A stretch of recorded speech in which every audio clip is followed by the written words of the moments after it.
কুল্লু আম ওয়া আনতুম বিখাইর তাকাব্বালাল্লাহু মিন্না ওয়া মিনকুম। সম্মানিত বাংলাদেশি কমিউনিটি ভাই বোনেরা, আমরা অত্যন্ত আনন্দের সহিত জানাচ্ছি যে স্টাডি ফোরাম মিলানোর পক্ষ থেকে আমরা মিলানোর 3টা মসজিদে ঈদ জামাতের আয়োজন করতে যাচ্ছি। তার ধারাবাহিকতায় আগামীকালকে বাইতুল মোকাররম জামে মসজিদে ঈদ উল ফিতরের 6টা জামাত অনুষ্ঠিত হবে। সকাল 6:45 থেকে আমাদের প্রথম জামাত শুরু হবে।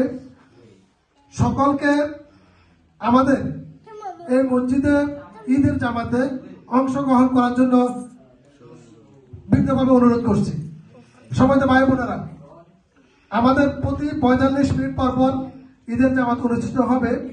মিলান কেন্দ্রীয় জামে মসজিদ, বাইতুল মোকাররম জামে মসজিদ এবং বাইতুল মামুর মসজিদে আমাদের ঈদের জামাত অনুষ্ঠিত হবে। স্টাডি ফোরাম মিলানের পক্ষ থেকে সবাইকে ঈদের শুভেচ্ছা। ঈদ মোবারক।